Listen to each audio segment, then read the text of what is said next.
Welcome to Vitruvian Book Review number 25 for the year 2021.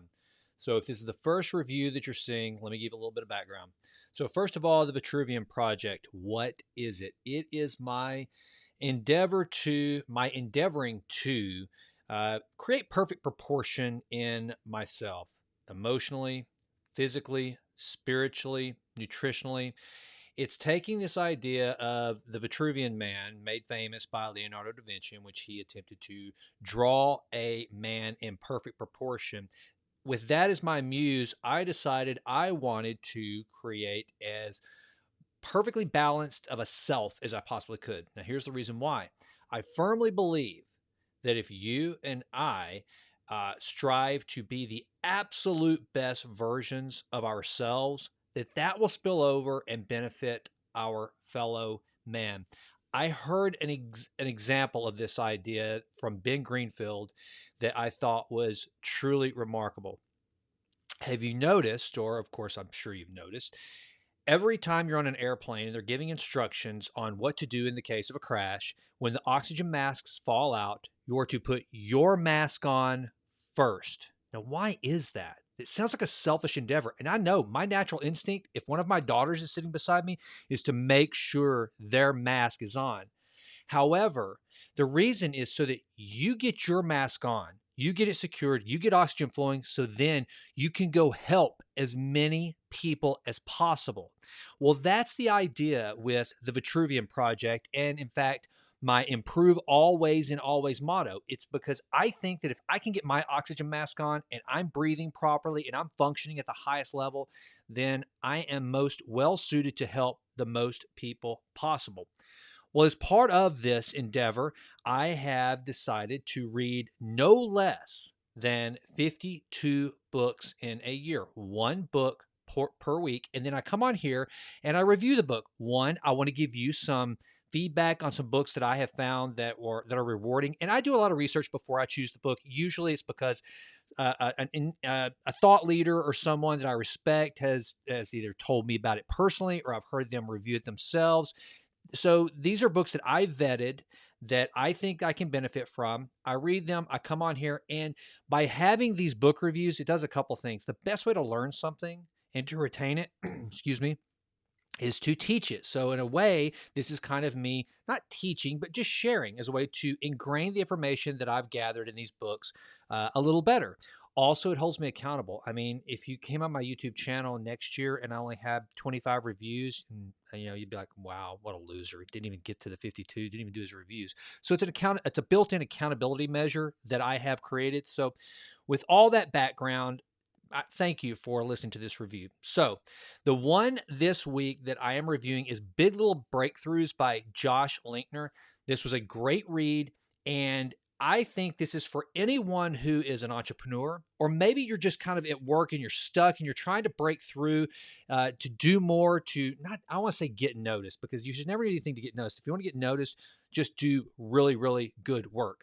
But it's just for little contrarian ways to think of things and to see things differently that I thought were really, really useful. So, first of all, what is the book about? It's about small little incremental changes and looking at things a little bit differently that can have a huge profound on business.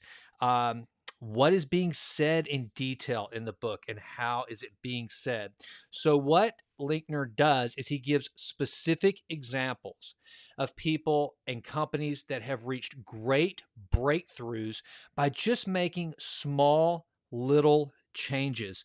A great example of this is let me see, I wrote it down here, the Magic Castle Hotel in Orlando, Florida. Now, there's a pretty big operation out in Orlando that does pretty well and has all of its own hotels on site.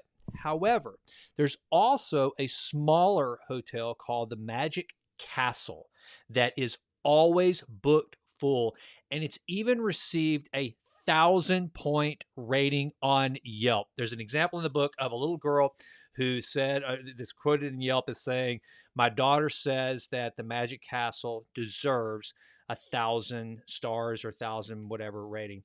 So how do you do that? If you're the Magic Castle Hotel, what can you possibly do to compete against the Grand Floridian or the Wilderness Lodge. You know, how do you compete against Disney's amazing properties and all the resources they have? Well, the way the Magic Castle did it is they have out by the pool a phone, and that phone is the popsicle hotline. And they actually encourage their patrons to go to the phone and place an order for any popsicle they want. Then they will have a staff member who's well appointed, as though, I mean, being a popsicle delivery person is like a very important job at the Magic Castle Hotel, and they will bring you on a platter your popsicle. Now, if you're trying to compete with Disney, that's a tall order, and most people wouldn't even endeavor to.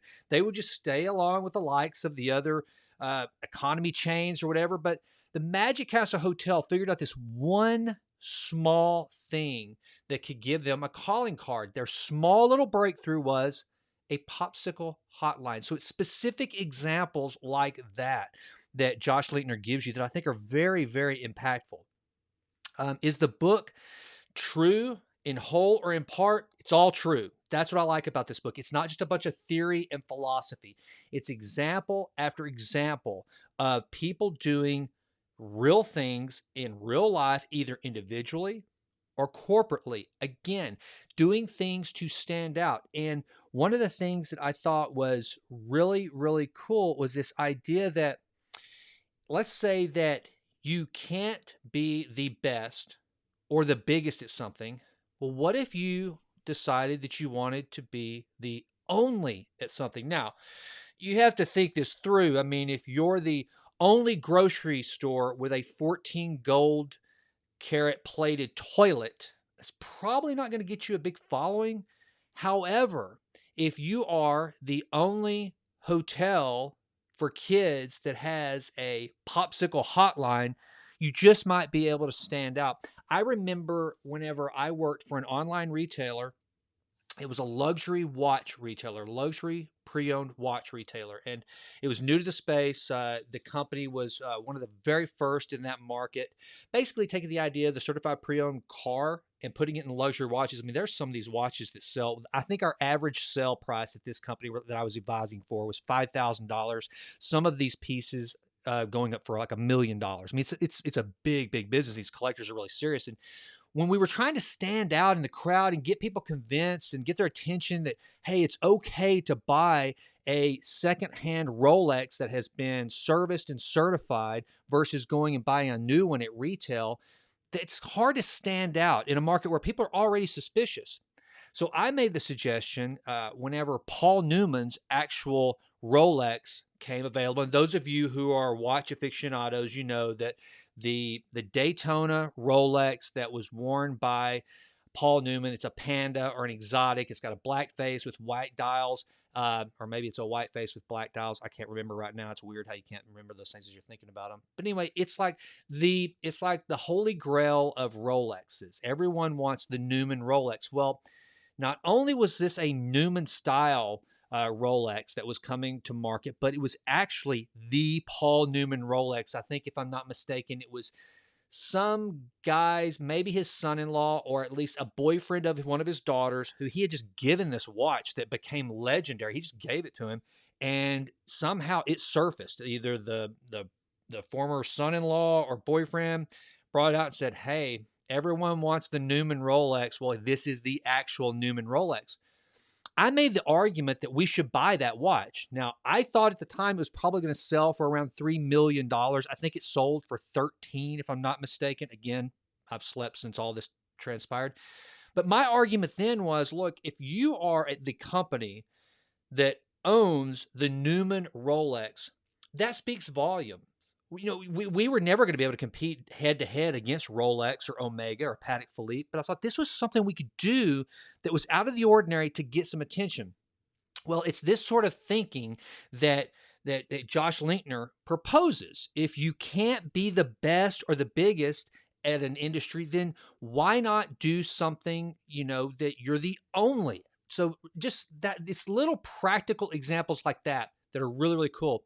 And then it's kind of he gives example after example of the value of maybe contrarian thinking to a degree, but really it's just like finding ways to set yourself apart. Again, that I think, and I keep harping on this, and I'm kind of realizing this in real time that if you had to ask me about what the book is really about, it's not just stories of success. Here's what this individual did, here's how they executed, and here's how they were successful. It's about a contrarian or a different way of framing an issue, framing a problem and turning it into a solution and looking for breakthroughs where you may have never thought to before. And it's also kind of flipping the script on some different things. One of my favorite examples is of a gentleman named Cos Marte. Now, let me just, now, tune in real quick, lean in here. If you want to hear from Cos the Boss Marte, former drug kingpin turned prisoner turned now health and wellness entrepreneur, you can tune into the Jason Wright Show on iTunes, Spotify, or wherever you listen to podcasts. It's the Jason Wright Show because as a matter of fact, it was just yesterday, I got to interview Cos and hear his story firsthand. His story is also in this book. And he took his identity as a former convict and he flipped it and he used it to start a business. And I won't give you all the details because I want you to listen to either the podcast or read Josh's book to hear the story of Cos. But it's stories like this where success comes from the most unlikely places. How about a bakery that bakes t-shirts? Well, I'm not going to give you all the details on that, but imagine if you wanted to start a t-shirt company today.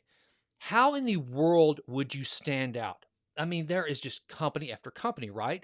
And so I remember Palmer Cash is one that I remember. I don't even know what happened to those guys, but junk food tees, and there's just this whole sea of t-shirt companies. Well, there is one, Johnny Cupcake, who figured out a way to sell high-end premium t-shirts, and people love and hate his business. And here's another thing. This is an example of customers who actually hate Johnny Cupcake tend to help Johnny Cupcake's business. So those are the types of stories that you're going to hear in Josh Linkner's book, Big Little Breakthroughs. Let me see if there's any other notes. I want to make sure that I don't leave anything out because this was I like to find books, business books like this. I want to find that they have utility value. I want to be able to take something away and implement it immediately. And here's what I will do with this book. I will sit down and I've already done it. So if you notice, if you go back and look at my other book reviews, I did not have a set formula for the review. Well, I wanted to do that with this one. I mean, there are tons of book reviewers out there doing this sort of thing. I sort of did it by coming up with basically trying to show a way to hold yourself accountable and read 52 books to do push-ups for your brain is creating this whole channel. And then the reviews, I mean, the core right now, besides my podcast of my channel, is my book reviews. And so what I'm doing because of reading this book is I'm going to look at my podcast, I'm going to look at the book reviews, I'm going to look at the blog that I write and all the content that I'm creating and figure out something. I'm going to try to make my brain sweat, as James Altucher says, by writing 10 ideas every single day and figure out what could I do to I'm never going to be Joe Rogan. It's not going to happen. The Jason Wright Show is not going head to head with Tim Ferriss. Not going to happen. I'm into health and wellness and fitness. I'm not going to go up against Peter Attia or Ben Greenfield. That's not going to happen. So what I have to do is I have to exercise my brain to figure out if I'm not going to be as big as Joe Rogan, what can I do to be the only so that you can go, well, I listen to Jason Wright because he's the only guy that talks about this. He's the only guy I've ever heard say this. He's the only guy that writes about this. I'm writing a book right now. I mentioned in the last review. I'm really excited about a book that I'm hoping to have out by the fourth quarter of this year, 2021. But when it comes to marketing that, I'm like, okay, I don't want to go the publisher route. I'm going to go self-publishing. So what are some things I can do that are smart and impactful that I'm the only one doing it, or it's just something that you didn't expect, but it lends itself to getting this book into your hands and getting the attention that it needs to survive and be successful. So that's what the book does. It shows you through these examples and backing it up with some science and some other things to show you that, you know, it's not always just the problem at hand that matters. In fact, one of the arguments that this book makes is don't fall in love with the solution to the problem. Instead, fall in love with the problem. What a great concept. Because the best way to find the best solution is to truly understand the problem. It's kind of like the smartest people in the world are not the ones that give the best answers. They're the ones who ask the best questions, because the best questions yield the best answers, right? It's the same thing here. This book makes the argument. It's falling in love with the problem and understanding it, dissecting it. And then the solution will come once you truly understand the problem. So, with that, I hope you enjoyed the review. Please do me a favor. Please subscribe to the channel. Please leave me feedback. Some of you have been kind enough to say, hey, change your thumbnails. And I did. Some of you have said, talk about this. And I am. I'm, look, there is nothing but humility here. I don't have this all figured out, but you are the marketplace. You're the one who stumbled upon this review. So be kind. Let's all be kind. But please, I want your thumbs up. I want your, hey, that was a good review. I'm going to go grab the book. Or, hey, man, talk more about this or try this, something to that effect. And if you're listening on the podcast and you've never been out to the YouTube channel, please do it. Just type in the Vitruvian Project and search out and subscribe to the YouTube channel. And if you're seeing it on YouTube for the first time and you've never listened to the podcast, please go to the Jason Wright Show. I would greatly appreciate that. I have everything from Major League Baseball players, New York Times bestselling authors, fitness experts. I just had Dr. Marvin Singh on, who is a world-renowned physician and working in the area of gut health and how it applies to your neurotransmission and all the things. It's more of a holistic approach to health and nutrition. Just a phenomenal interview. I love that one. Like I said, I've got the interview with Cos Marte coming up. And here's what I'll do. I will reach out to people that I just think are cool and look like it would be a fun conversation. I also have a series on the podcast called Iron Sharpening Iron, where I reach out to either friends or people that have been on the podcast before to just have a conversation about how can I become a better human being? How can you become a better human being? And together, like iron sharpening iron, we can hold each other accountable and get better ourselves. So please check it out, The Jason Wright Show. I would be so grateful. And then last ask, I promise. And by the way, none of these things cost you a penny.